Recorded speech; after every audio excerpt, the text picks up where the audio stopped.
Imagine a podcast where time drifts slowly. A podcast where Isaac carries you away.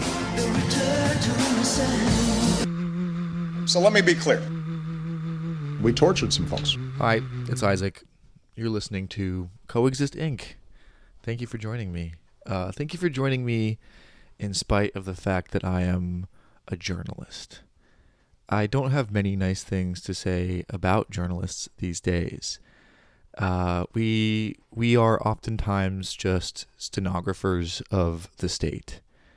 I don't know if you saw recently the controversy surrounding Rashida Tlaib, where CNN reporters Dana Bash and Jake Tapper claimed Rashida Tlaib said something anti-Semitic when she said nothing of the sorts whatsoever.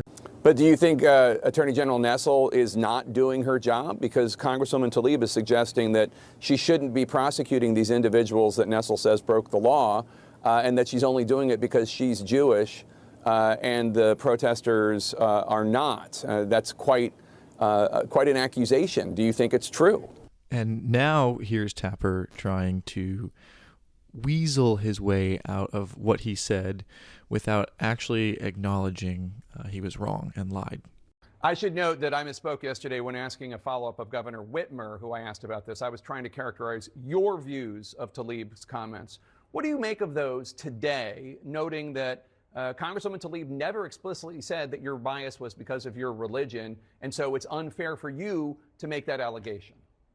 And they're slowly going backwards. They're slowly erasing what they said instead of having to face like actual libel suits. You have the New York Times constantly saying that children died in Gaza without saying who killed them. Even more disgustingly, you see CNN, Anderson Cooper having people on fawning over Dick Cheney's change of heart. He's a good guy now, everybody. What did you think of your former boss, Dick Cheney, endorsing Harris? I love that. Dick Cheney has turned from Darth Vader to Captain America. I could go on about how awful American journalists are and how they support the empire. But we're not all so bad. And on today's show, we have one of the good ones. We have investigative journalist Nick Bryant. I've spoken a lot about Nick Bryant and his work on my show, particularly his efforts covering the institution of sexual blackmail in this country and child sex trafficking. Nick Bryant is responsible for uncovering the Jeffrey Epstein's Black Book, which probably led to Jeffrey Epstein's murder. Bryant also wrote about the Franklin scandal, which was a expose of corporate corruption and government cover-ups in Nebraska regarding a child sex trafficking ring. Dark stuff. Don't read it if you don't have the stomach for it. He also wrote about the Finders, another child abuse pedophilia cult in Florida. But today we're talking about his most recent book, which is The Truth About Watergate. And it reveals the conspiracy within a conspiracy surrounding Nixon's ousting as president. Now, don't get me wrong, Nixon, a bad man. He was responsible for all kinds of war crimes, particularly in Indochina, but let's not forget about what he did in Chile, which I've also spoken about extensively. However, just because he was really evil in certain aspects doesn't mean that he was evil in all of them. And what's interesting to see in Bryant's book is that you have factions within the United States that are somehow more evil and more conservative than Nixon himself. So, as always, enjoy the show. And if you're up for it, give me a little like, subscribe, Patreon, that whole thing. And thank you, Nick Bryant, for stooping so low as to be on my show.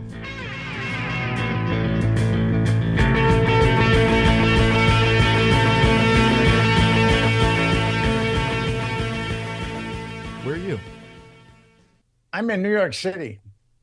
I'm 4 blocks from Times Square, so I'm right in the middle of all the insanity. What made you pick that? From Minneapolis, I moved here 30 years ago for my writing career, and for better or for worse, stayed.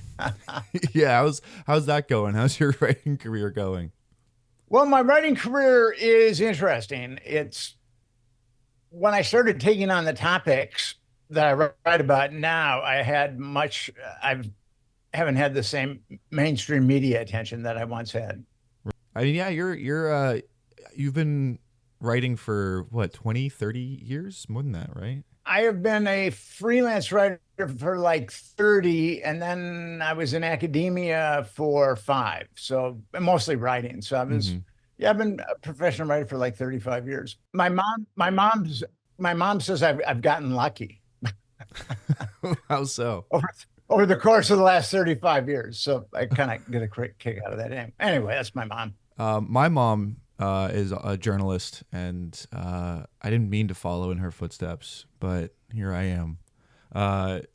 Yeah, I've been doing it now. I've been a freelance journalist for 11 years now, and I feel like I got into it at the wrong time. It is it is not great right now. The thing about it is now you've got to have a podcast or have your, I mean, it's really hard.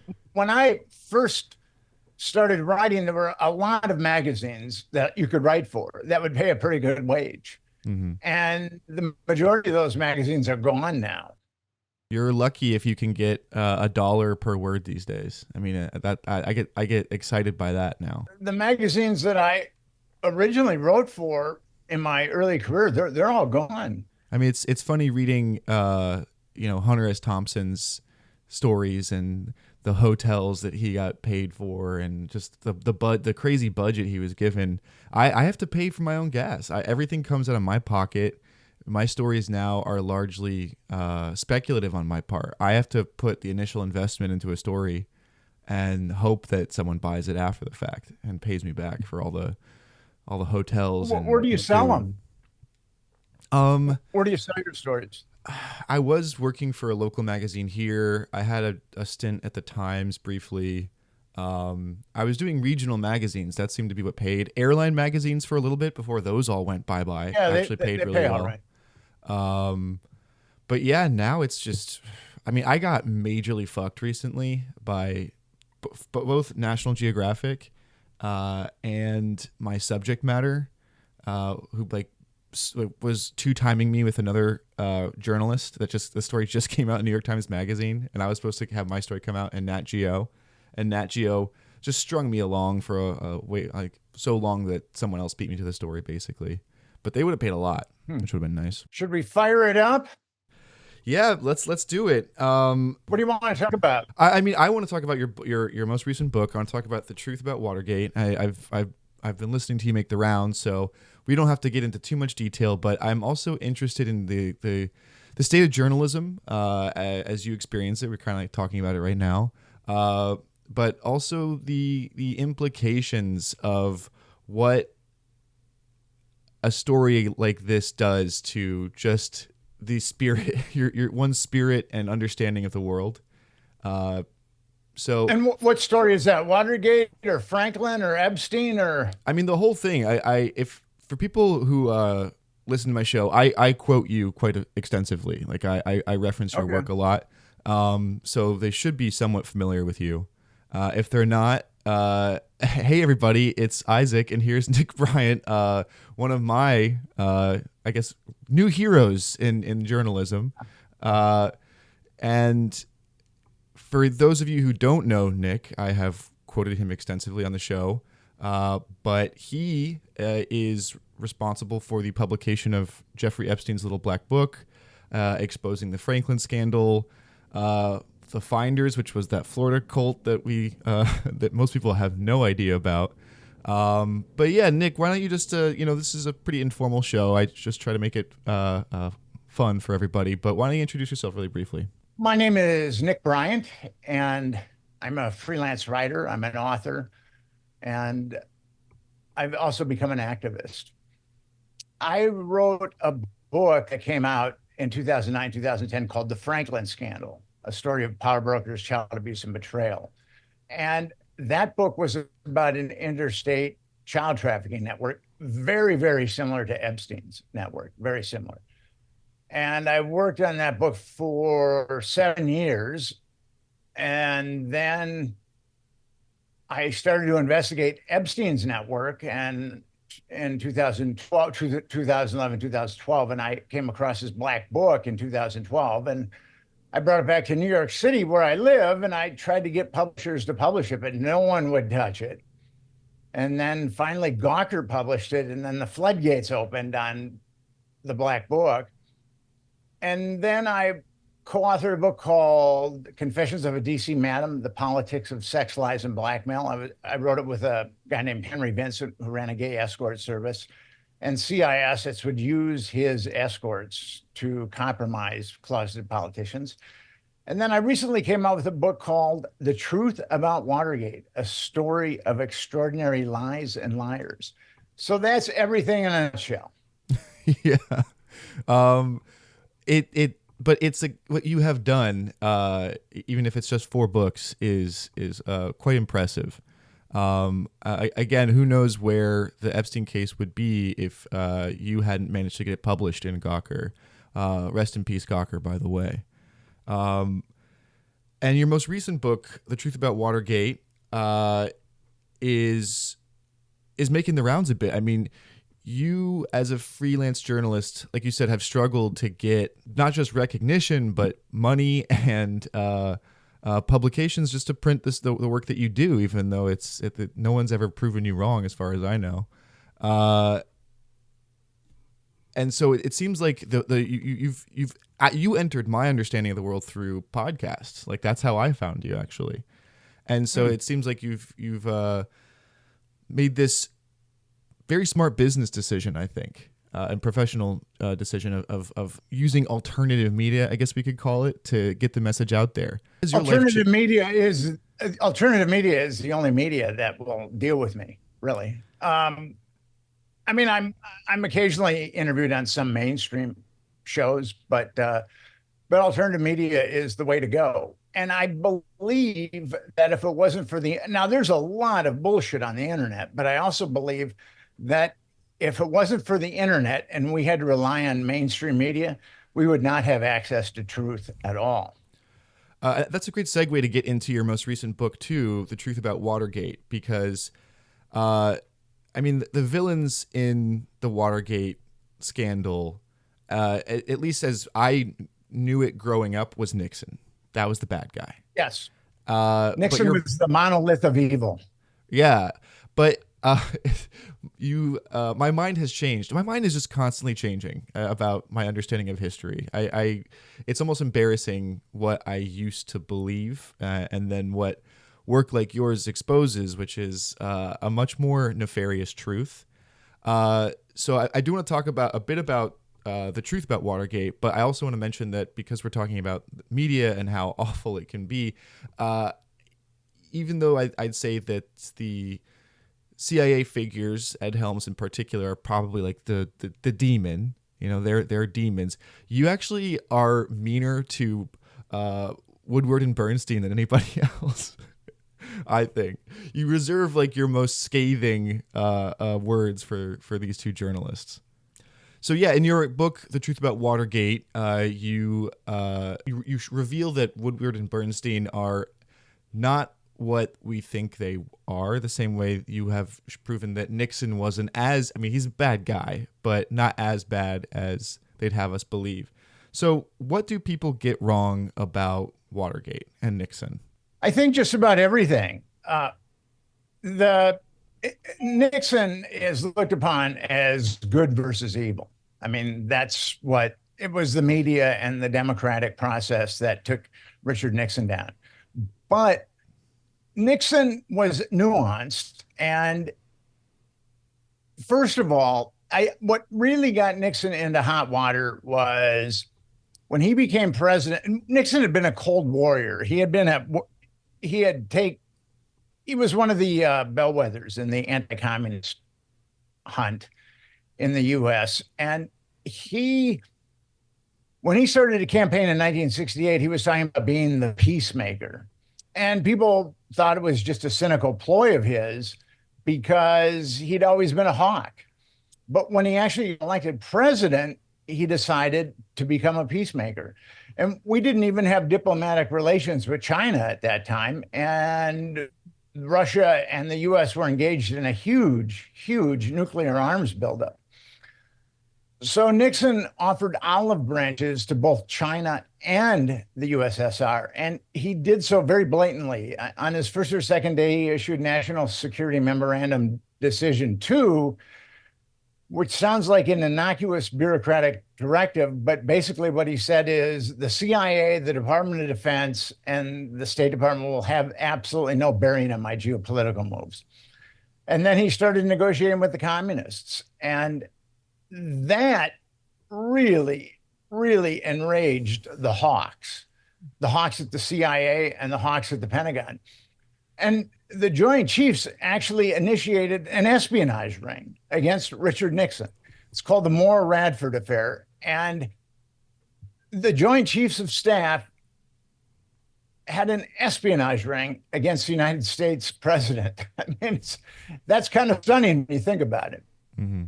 The Nixon administration ultimately outed that espionage ring. That espionage ring had been around for a while, but the Nixon administration ultimately outed it. But then the CIA started infiltrating the Nixon administration.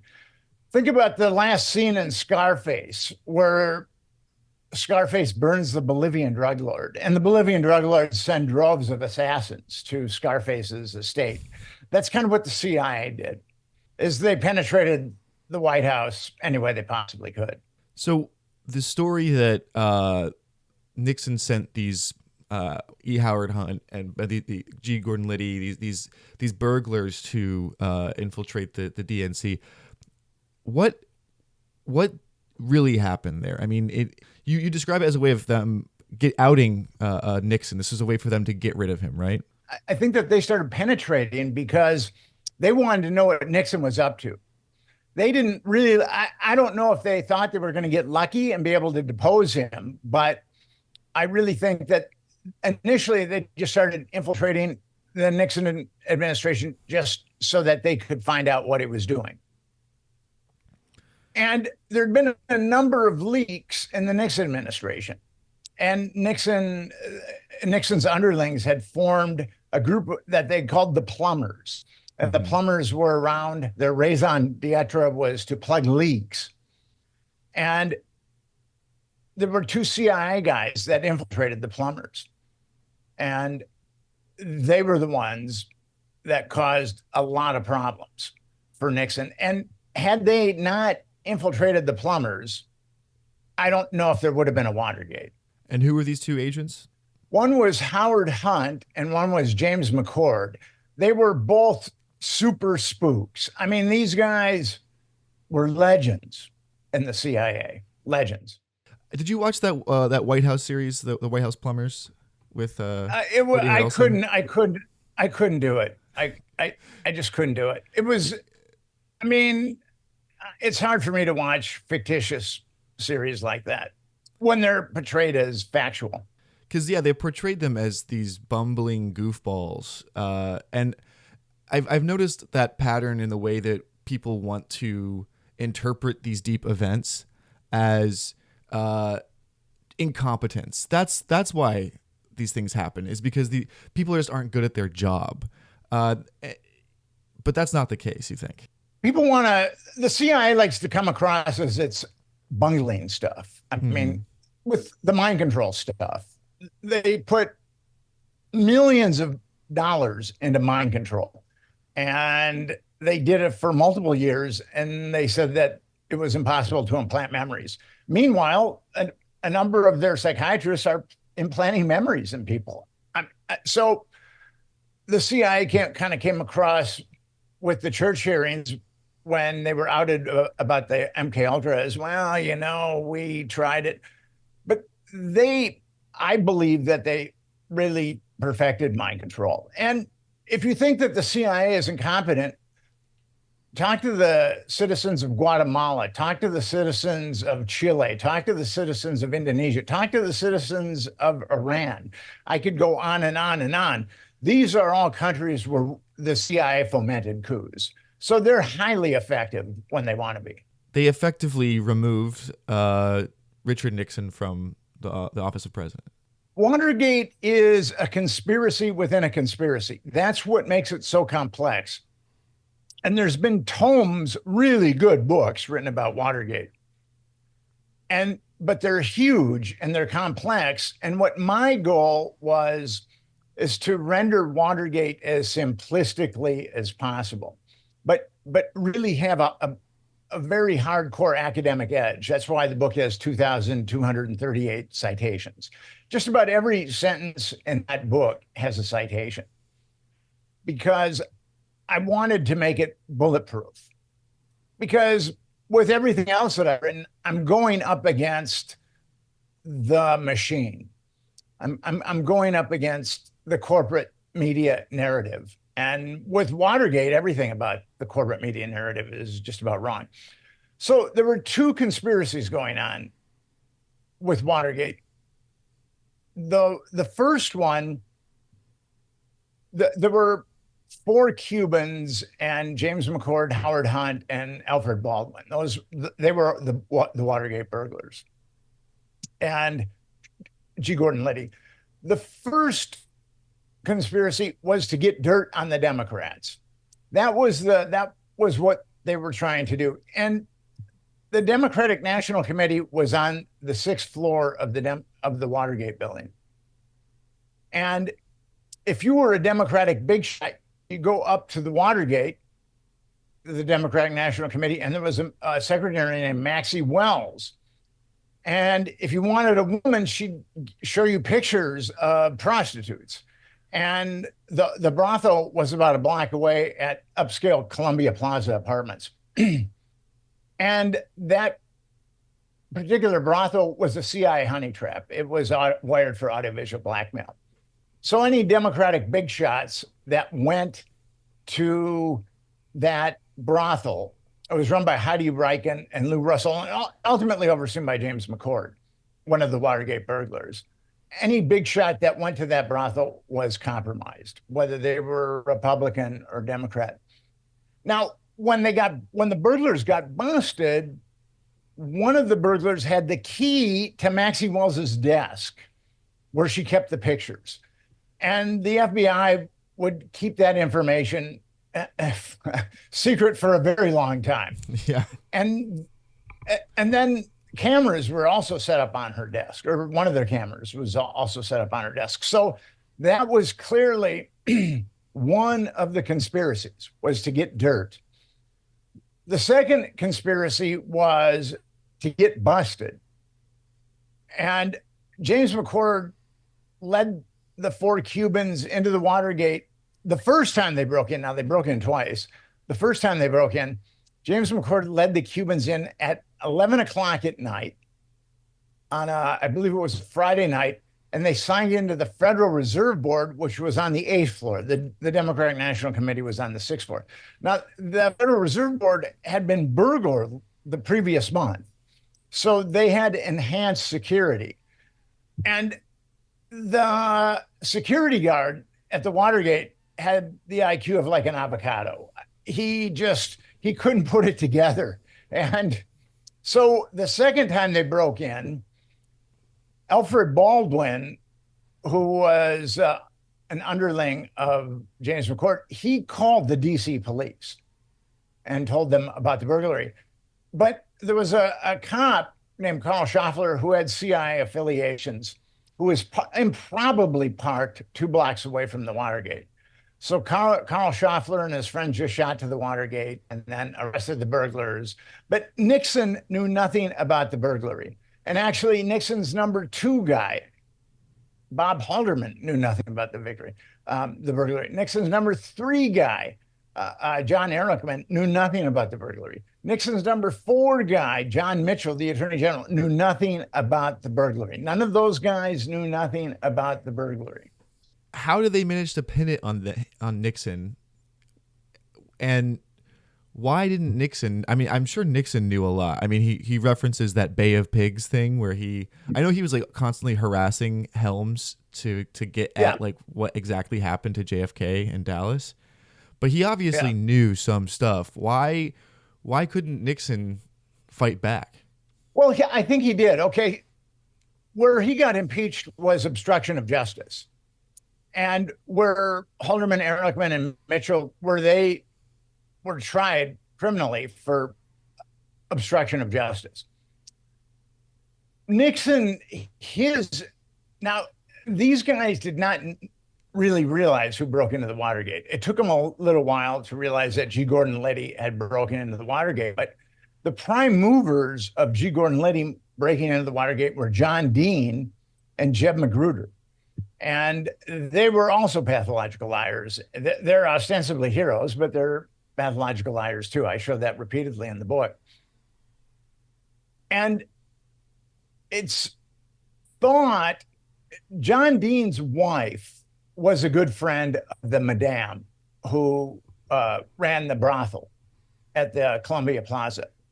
So it's thought that she was either a prostitute or she knew about the pictures, and that's how Dean knew about the Watergate. And Jeb Magruder was really a weak-willed kind of guy and G. Gordon Liddy was supposed to be the head of the plumbers, and he wanted to do something, and he was threatening Magruder, and Magruder just caved in and said, "Here's some money, and go break into the Watergate."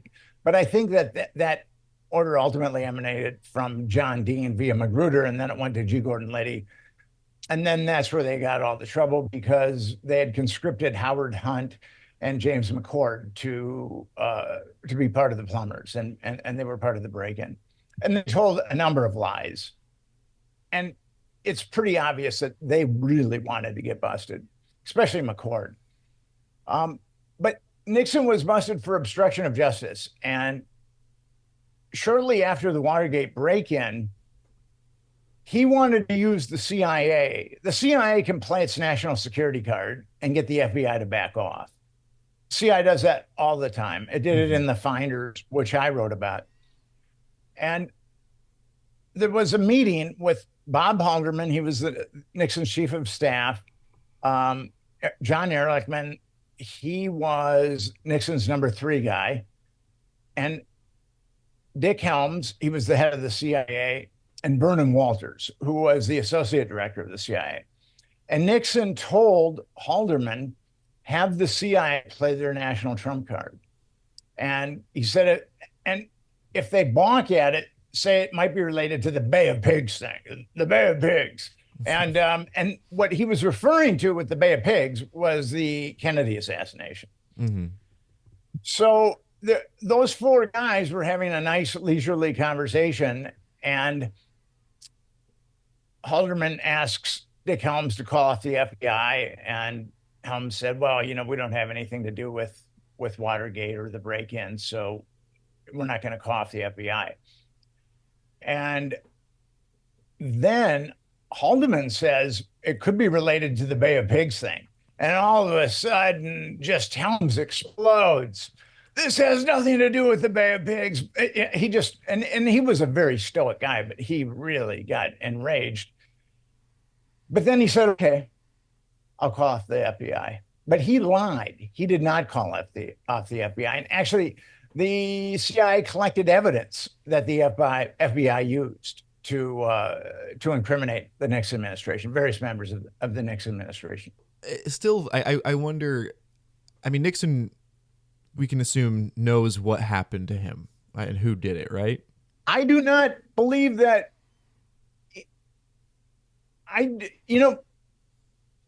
The thing with Nixon, I do not know if he figured it out. Really? What actually happened? It was Nixon started to drink really heavily and take barbiturates. Oh, and shit. I didn't know that. Haldeman and Ehrlichman, his 1 and 2 guys, were eventually they were so tainted by Watergate that they had to resign. And Alexander Haig who was a general and a hawk, became Nixon's chief of staff. He had been with the National Security Council, and Haig hated Nixon, secretly hated Nixon. He hated Nixon's posturing towards Vietnam. He hated Nixon's posturing towards the Chinese, and he hated the arms limitation talks that Nixon was engaged in. So Haig, at a certain point, starts guiding Nixon's presidency to the primrose path of ruin. Do you think that Nixon's life was threatened at all? I mean, if he were to push back on any of these things, I mean, it would be.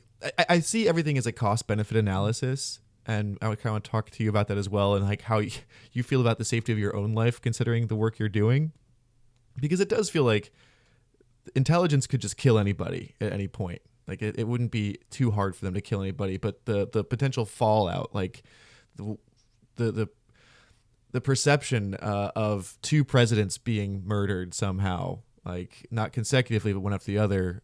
But would that just be too much? I mean, what? I'm sure Nixon was familiar with the sexual blackmail of intelligence. I mean, he knew Roy Cohn. He worked for Joseph McCarthy. These guys were all sexually blackmailed. So I'm sure he knew that stuff. Maybe he was sexually blackmailed, or did they just say, we'll blow your brains out or something? Well, I don't think that Nixon was sexually blackmailed. That he didn't seem to have proclivities that way.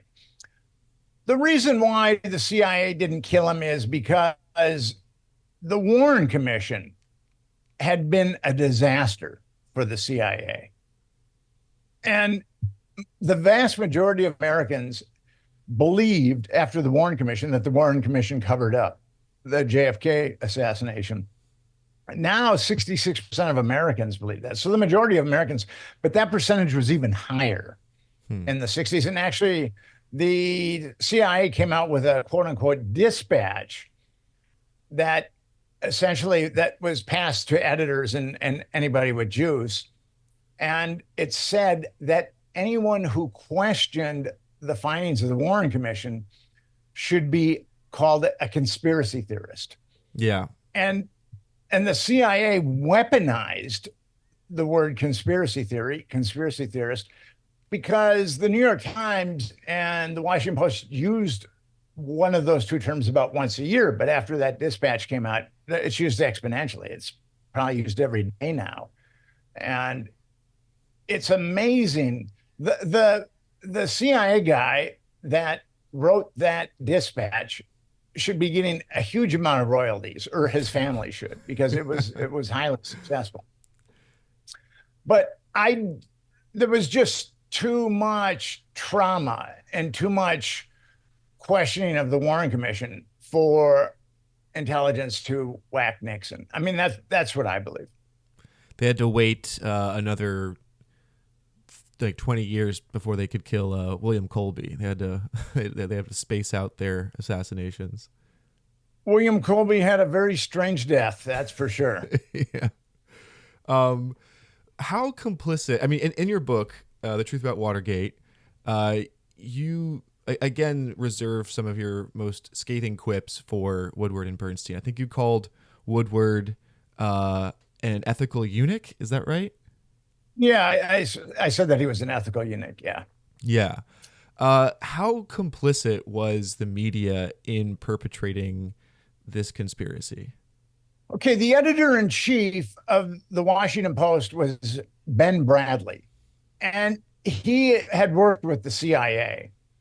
And actually, there was a woman, a journalist from, she'd worked with the Village Voice. She came out with a book that talked about Ben Bradley writing CIA propaganda during the Cold War. And they just, the venom that came out at that point, the book was published by Harcourt Brace. And the president of Harcourt Brace actually pulped all the books because of the threats.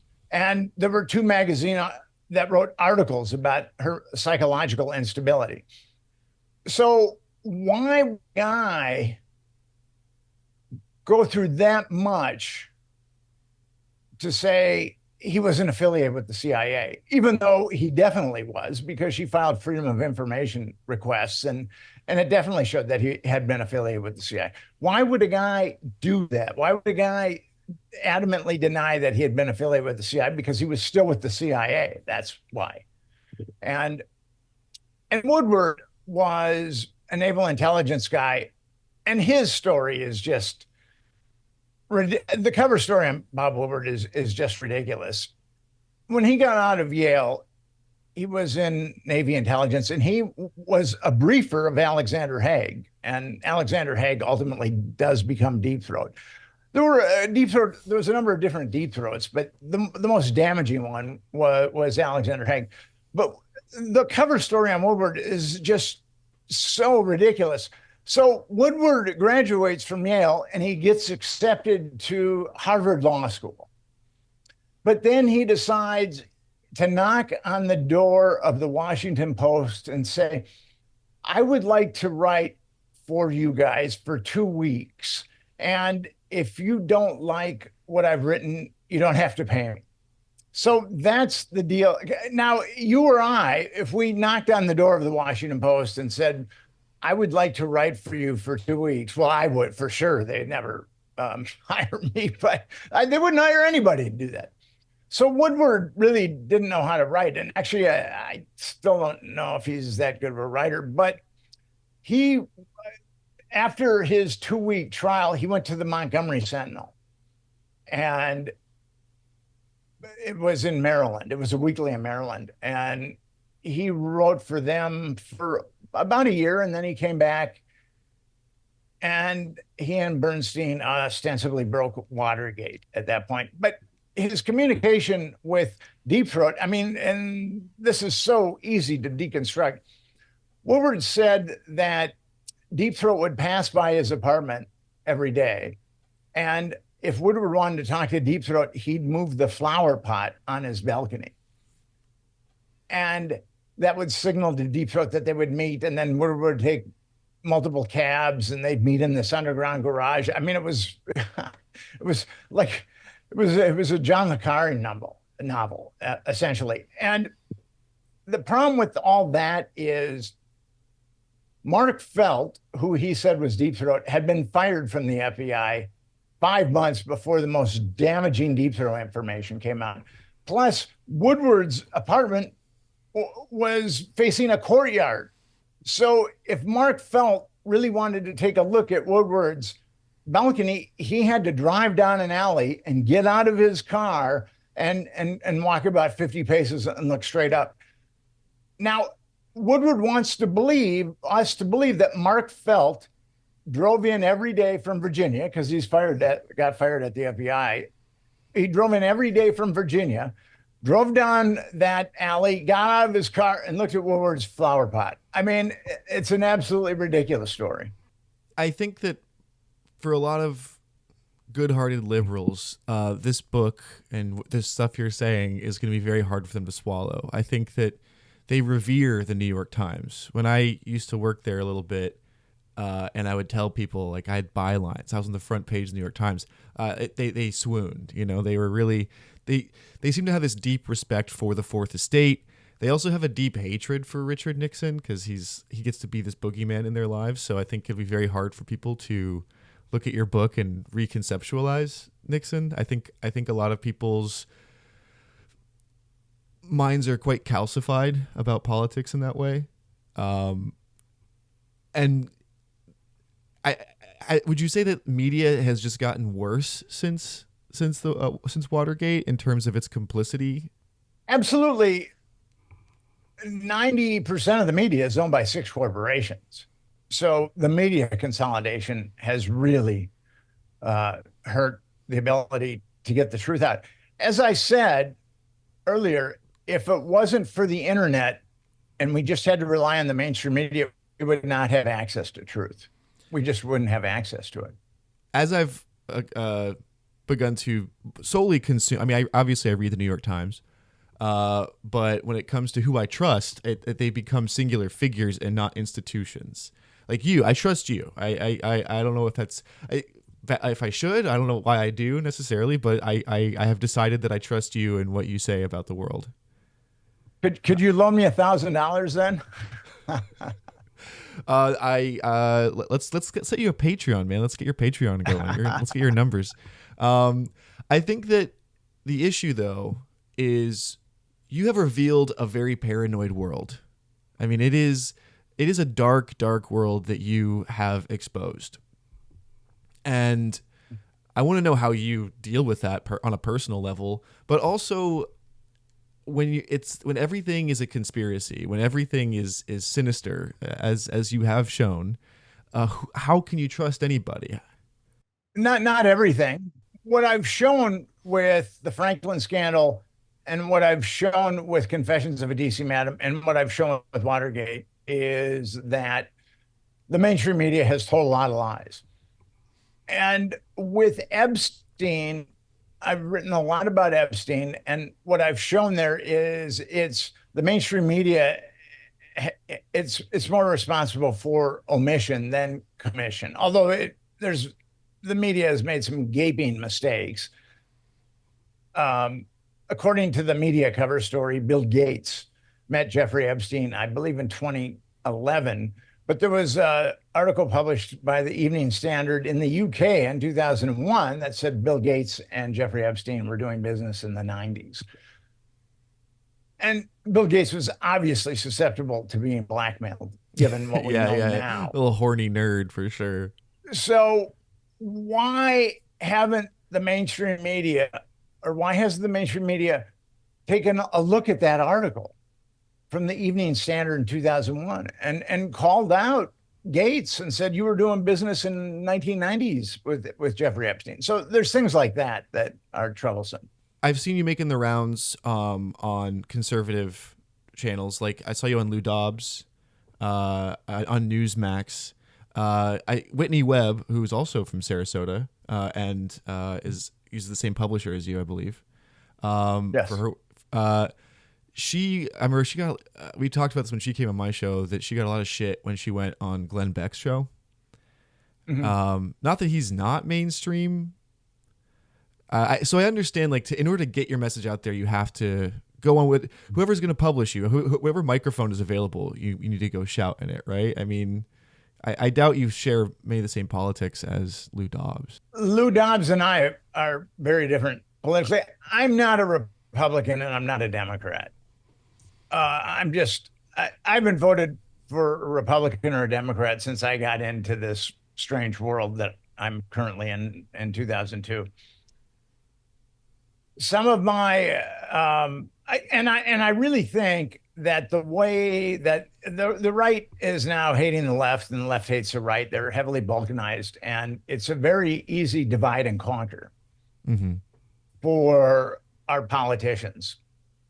There's, as Jesse Ventura said, it's like professional wrestling. They've got the script and they're antagonistic towards one another, but then they go out and have drinks and probably get blacked out together. I love that one photo of Ruth Bader Ginsburg and Scalia on an elephant together. Yeah.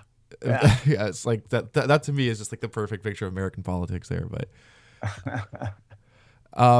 so yeah, I definitely but at the same time, sometimes when I see certain figures, again, because I trust the individual and not the institution, like I would go on Joe Rogan's podcast for professional reasons.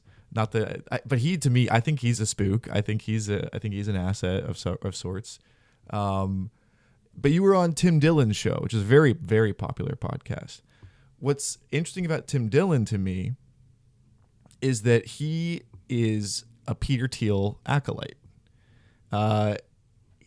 which is, and this is Tim Dillon, who really made his career making jokes about Epstein, turns around and starts taking money from Peter Thiel, who I think destroyed Gawker because of what you published, not because of the Hulk Hogan sex tape thing. I think that it was punishment for publishing your work that they killed Gawker. It's possible.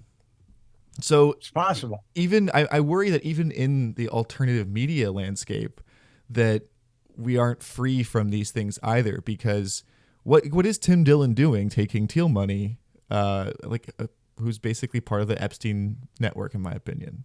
I don't know. I haven't been on Tim's show. I was on his show once, and I haven't talked to him in some years. I know that at one point he had a very good heart, but I don't know if he's still that way. I kind of, he touted my work.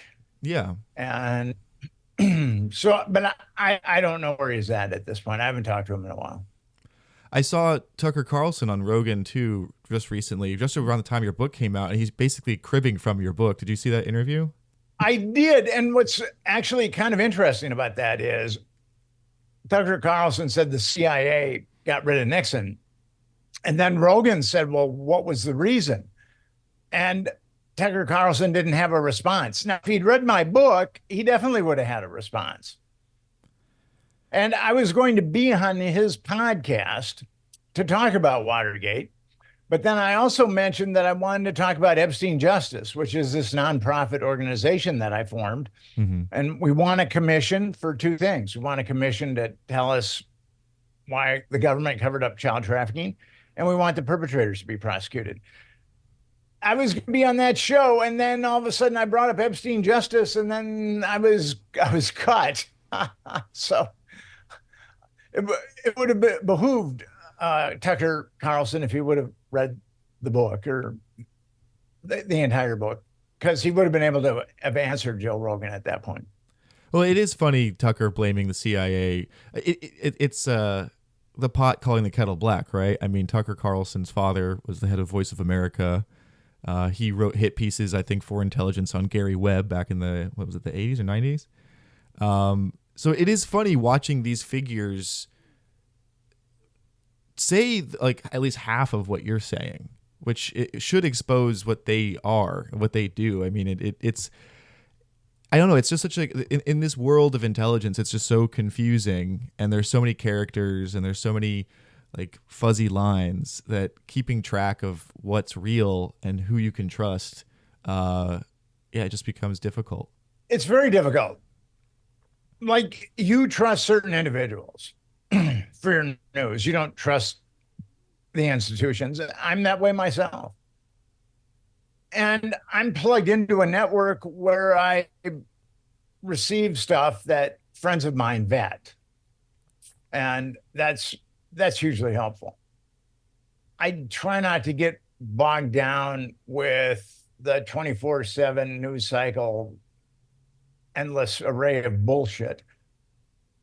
But it's difficult to discern what is propaganda and what is news, because I think of a lot of what is shown on the mainstream media is propaganda.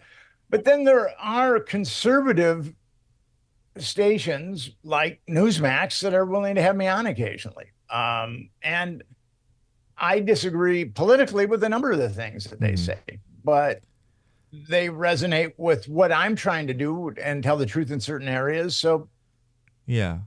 And Lou Dobbs and I were antithetical in a lot of ways as far as our political views, but he liked my Watergate book, so he interviewed me about my Watergate book. Yeah, I mean, it is interesting when you call yourself an activist, which I think all journalists should be to some degree or another.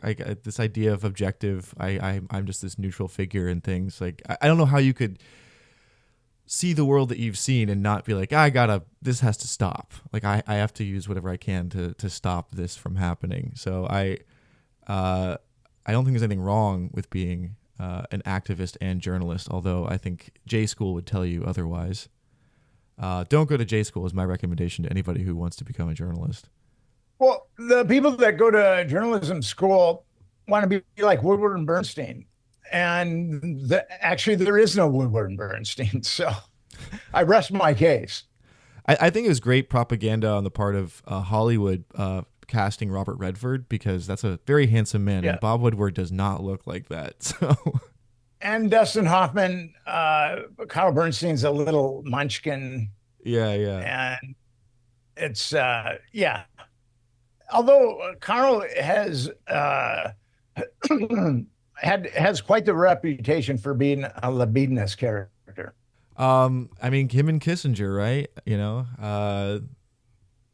Horny guys in power for sure. As Kissinger said, power is the ultimate aphrodisiac. That it just like that grosses me out so much. Imagining him saying, like, imagine him whispering that in your ear. It'd be so awful. Especially if he's got his hand on your knee. I mean, that would really be it. So what should people do in this? So okay, with your Epstein justice efforts initiative, what is justice? I mean, I don't think that just the truth itself is enough for me personally. I even if everyone is convinced of something, I don't know if that changes anything. Like you're saying, the majority of people in this country believe that JFK was not killed by Lee Harvey Oswald. I'd say we could get to 100%. I think more people feel this way about 9/11 now too. I mean, the reporting of Dan Christensen has exposed the institutional lies of 9/11, and yet does it make a difference knowing? What does justice look like to you? With Epstein justice, what we're working towards is a congressional commission, and a commission doesn't just include politicians. A commission includes activists and people that are very interested in the issue. And what we want is relatively simple with Epstein justice. And I would suggest that your viewers and listeners go to EpsteinJustice.com. We want a commission to give us two basic things.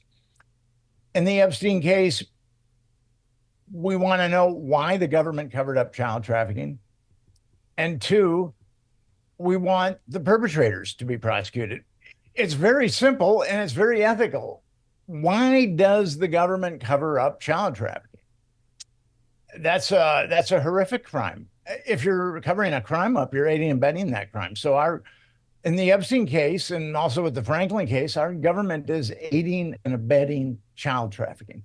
That is one of the most heinous crimes in the entire world.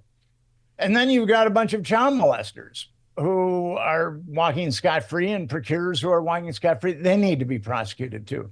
And I don't think if our government can't do that, if our government cannot prosecute child molesters and continues to cover up child molesters,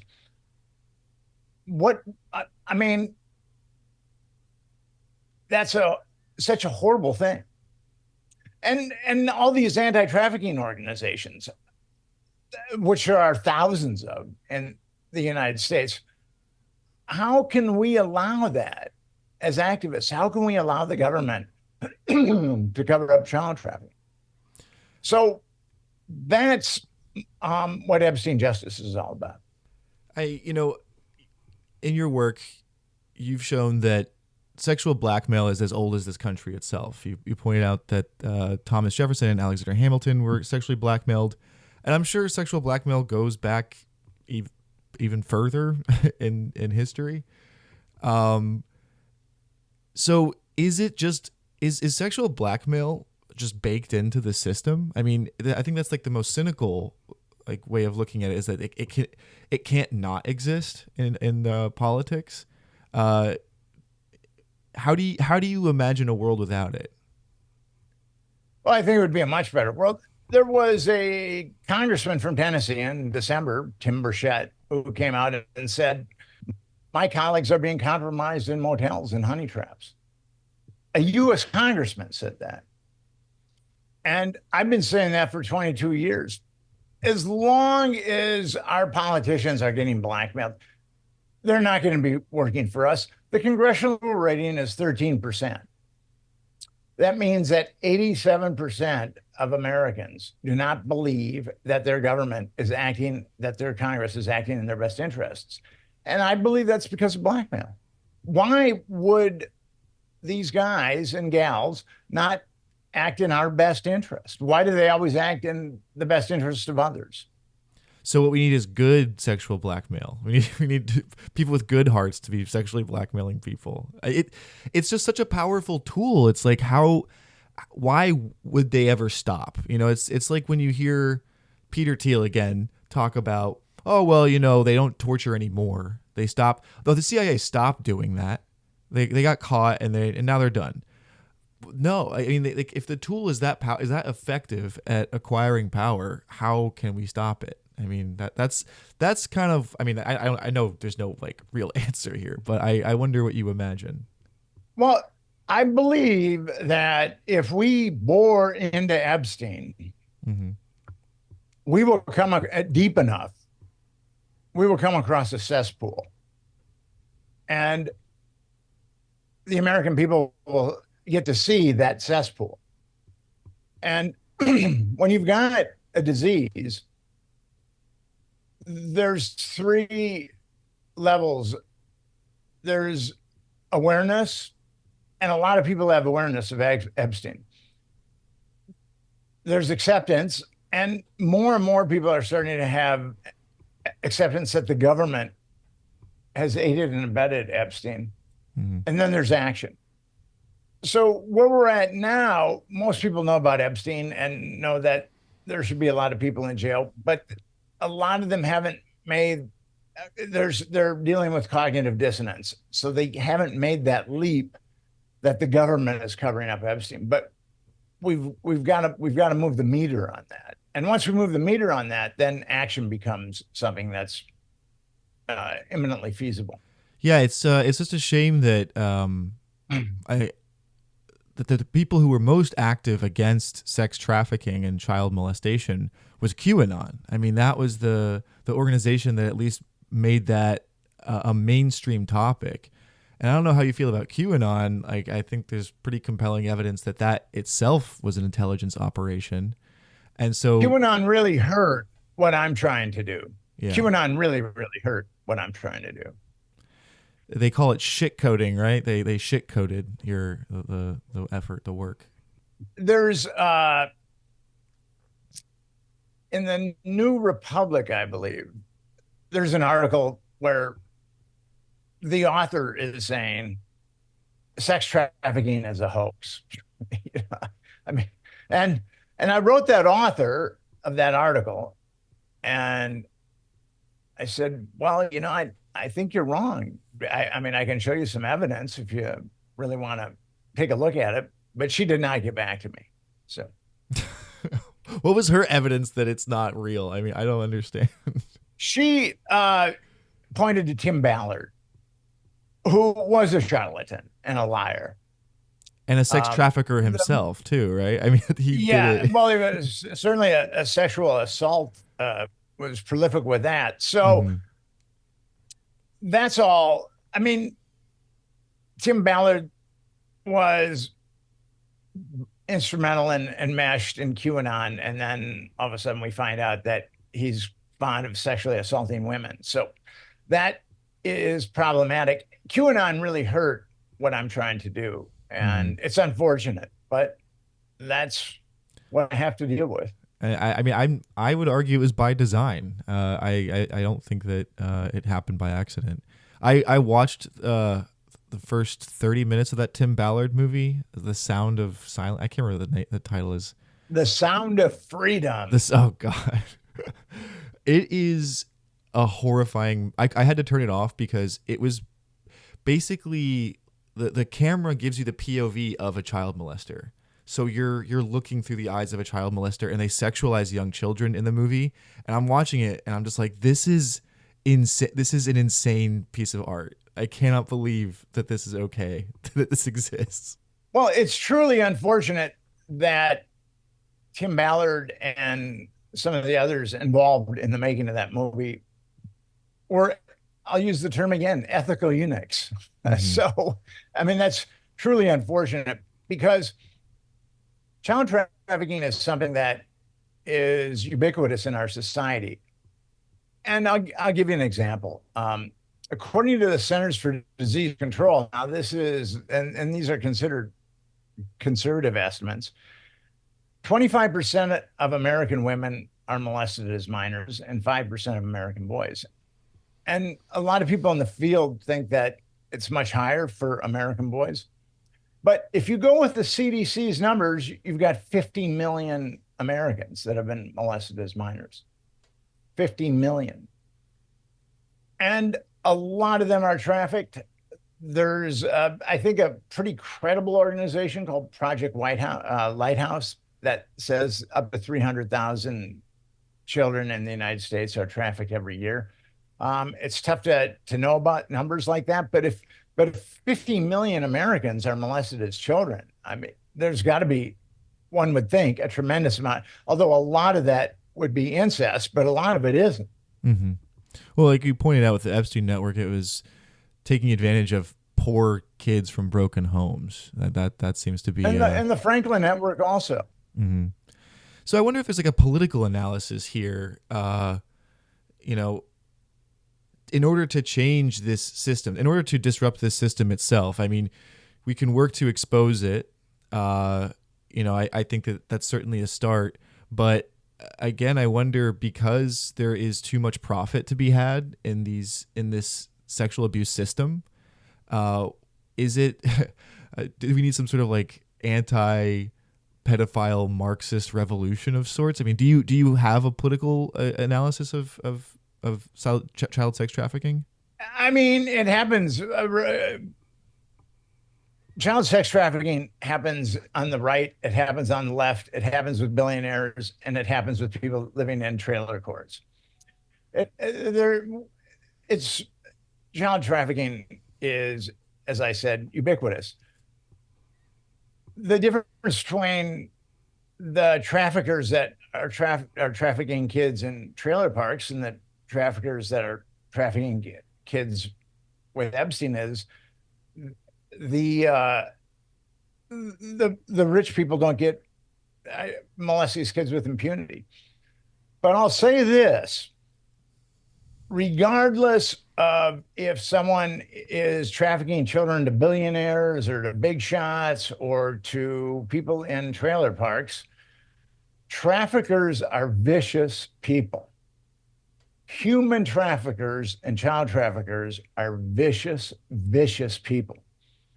And most people don't even understand the viciousness that's involved in that. And I think evil protects itself through two primary mechanisms: through lies and through its utter viciousness. People just don't want to believe that something could be that vicious, or someone could be that vicious. And Americans want to believe in America. They want to believe that people are doing the right thing. And I think that most people in America are solid citizens. But we do have this huge problem. And I think that as long as people like Jeffrey Epstein are not going to be prosecuted, and we know who his procurers are, we know who a bunch of the perpetrators are, for these people not to be prosecuted is really, really horrific. Yeah, they just want him to fall on the sword and then be like, look, the problem went away.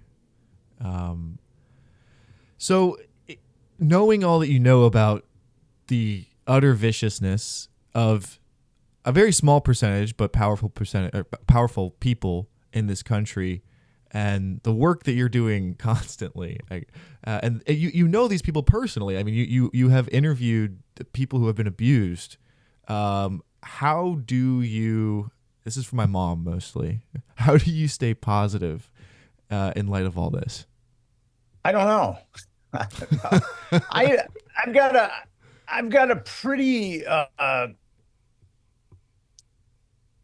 a pretty solid spiritual base.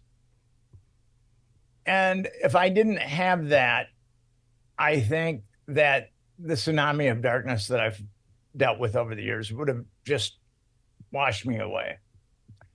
I think it's very important for me to remain spiritually healthy throughout what I've done, because the darkness is very, very dark. Do you mind sharing what that is? My spiritual program, it's well, I consider myself a Christian. Most Christians wouldn't consider me a Christian. I mean, I studied philosophy in college. I've read a lot of esoteric and metaphysical texts, and I would consider myself a Christian. But my beliefs about Christianity are pretty antithetical to the beliefs of, I think, most people that say that they are Christians. Well, maybe you kind of remind me of Job in a way, and I think eventually God. I don't like that. No, Job's Job's my favorite book in the Bible. But he had a tough time. Well, you have a tough time. I mean, he had a tough time making his rent, Joe. Yeah, exactly. So, on that note, Nick, thank you so much for being on the show. Everybody, give Nick $1,000, or at least buy his books. And The Truth About Watergate is a very good, simple read that doesn't get too convoluted. There's a lot of details, a ton of citations, but you really lay out the story and I think in a pretty ironclad way. You also have a podcast. I listen to that. So the Nick Bryant podcast. And actually, Epstein just sucked. And the Nick Bryant podcast right now, this week, but it'll be up, is I take apart that grand jury that exonerated Jeffrey Epstein in 2006. I take it apart page by page. Well, I consider you one of our greatest living journalists today. And seriously, thank you for wading through the darkness for the rest of us, because I'm sure it's darker than we'd even like to believe. Well, thank you, Isaac, and have yourself a great day, okay?